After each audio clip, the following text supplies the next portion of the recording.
Sinabi sa akin ni Pangulong Rodrigo Duterte noong huli naming pagkikita, meeting sa loob. Sinabi niya, sabihin sa inyo, sabihin sa ating mga kababayan na kailangan niya ang tulong ng tao na nag-birthday na buong mundo ay meron siyang celebration sa kanyang birthday. And it shows the goodness of his heart and the love for the people. Because otherwise, the people will not love you if they don't feel the love coming from you. So thank you very much, lalo-lalo na sa ating mga kababayan na nandoon sa Pilipinas. Kanina pa sila nagsimula, alas 2 ng hapon at hanggang daw sila matapos ang 12 midnight at matapos ang araw na ito na kaarawan ni Pangulong Duterte. At syempre, ang pagpapasalamat ko sa ating mga organizers dito sa The Hague, sa ating pagtitipon ngayon. Merong nag-apply ng permit, merong nag-organize ng ating sound system, merong nag-organize ng ating mga barikada, at marami pa silang pinagtrabahuan para mapanigurado na komportable at meron tayong time and space ngayong araw na ito para sa ating picnic celebration ng birthday ni Pangulong Duterte. Maraming salamat sa inyo, mga organizers natin. Pa-shoutout na Talum Lady. Paalala ko lang, dahil kahapon nandito po ako, kumuha po ako ng mga gamit na hindi kailangan o hindi ginagamit ni Pangulong Rodrigo Duterte doon sa loob, ay pinakuha sa akin. Sinabihan ako doon sa loob na pakiusapan kayong lahat, kasama na ang media, na huwag video footage at pictures sa kanilang fasad ng kanilang detention facility, lalong-lalo na sa mga tao na pumapasok at lumalabas.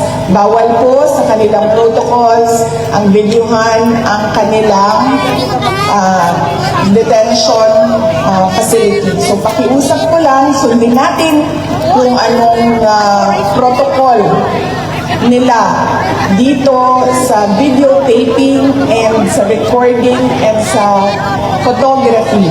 Dahil sa ngayon, nakikita ninyo na napaka-lenient at napaka-cooperative nila sa atin, at nakikita nila na at tinutulungan nila tayo na maipakita sa mundo kung ano yung nararamdaman natin. Kaya yung mga maliliit na bagay na hingi nila na wag dyan kayo mag-film at mag-videotape ay sundin natin.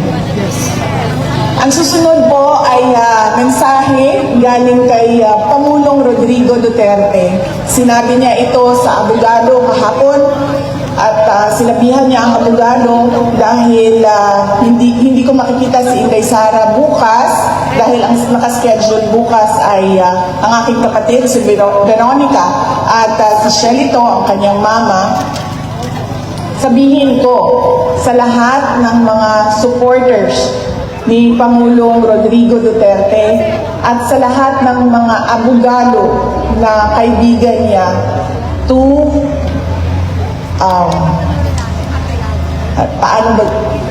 sinabi niya na huwag tayong makialam sa kanyang kaso sa International Criminal Court. Hayaan natin ang kanyang mga abogado at ang korte mismo magdesisyon kung ano ang mangyayari o ano ang susundin kaparte ng proseso ng korte.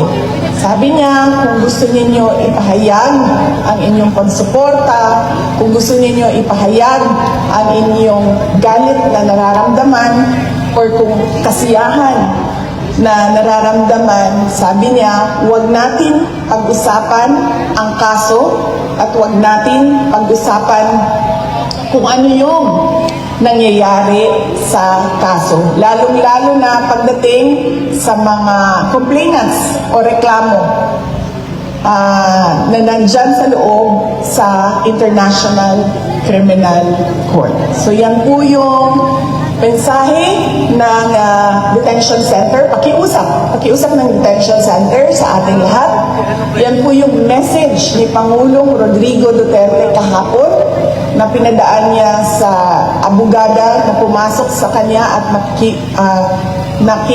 nakipag-meeting sa kanya kahapon. Ang susunod po ay sinabi sa akin ni Pangulong Rodrigo Duterte noong huli naming pagkikita, meeting sa loob.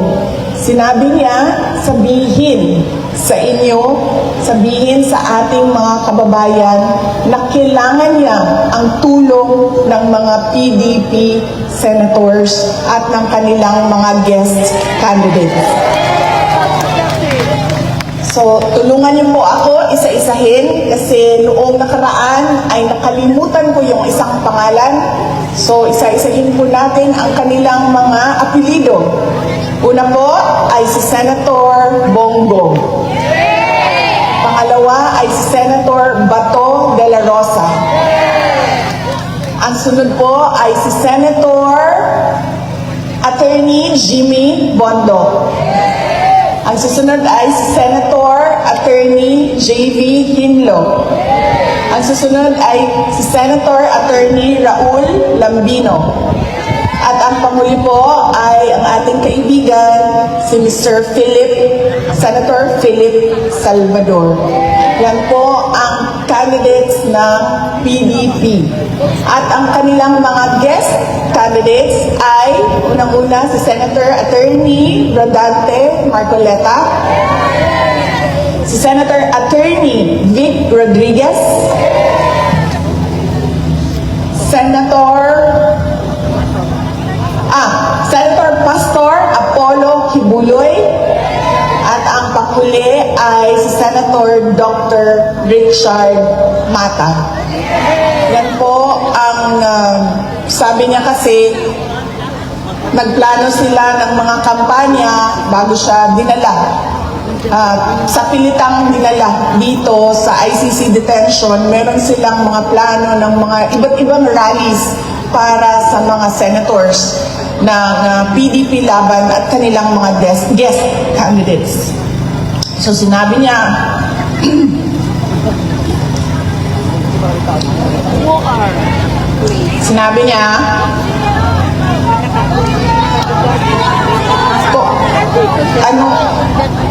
ma'am, para si PRD Coke Zero yon, ako Pepsi Max.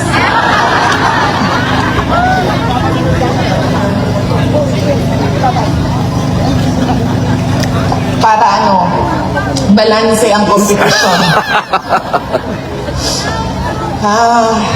Yes, at sinabi niya, hindi na niya magawang mangampaan niya, tumayo sa stage doon sa Pilipinas at sabihan ang mga supporters kung bakit kailangan natin iboto yung 10 diretsyo at wala ng ibang kandidato na iboto. Kaya sabi niya, ipaabot sa inyo na kailangan niya ang tulong ng mga PDP senators at ng mga guest candidates ng PDP laban.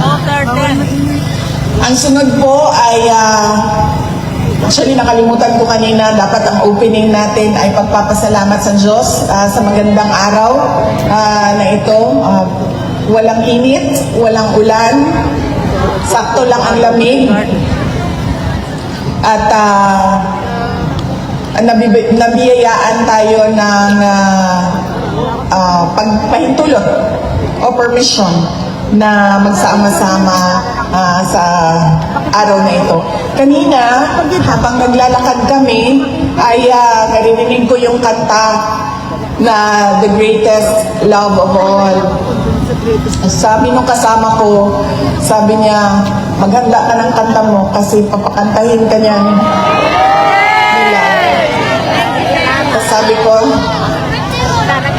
wala talaga akong makontribute sa kanta ngayong araw na ito. Maliban sa happy birthday song na nagawa na natin kanina o hindi pa. Dito na lang. Papunta na tayo doon. Maliban sa happy birthday song. So, yun po ang message ni Pangulong Duterte sa politika ng ating bayan. At sinabi niya na bantayan natin ang ating boto. Dahil ang mga tao na desperado ay kung ano-anong pandaraya ang naiisip para lang manalo sila. Kaya kailangan daw ay bantayan natin ang ating boto at paniguraduhin natin na tama ang pagkabilang ng mga boto ng ating mga senators. So yan po ang message niya sa politika. Ang message ko naman sa kanyang birthday ay pinost namin doon sa aking social media account sa Facebook. At sinabi ko doon, my warmest wishes for former President Rodrigo Duterte. My warmest birthday wishes for former President Rodrigo Duterte. And I thank him for emphasizing the value of education sa akin. And I thank him as well for teaching me resilience and courage through his exigence. Si PRD kasi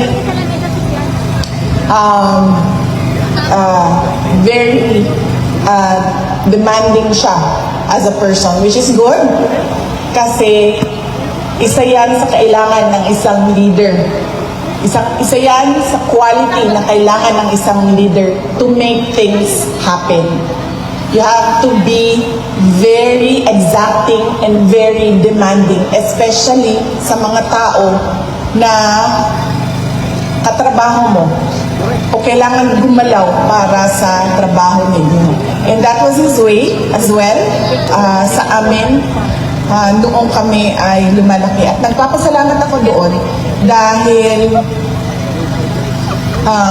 natuto ako na maging resilient and brave dahil sa kanyang pagpapalaki.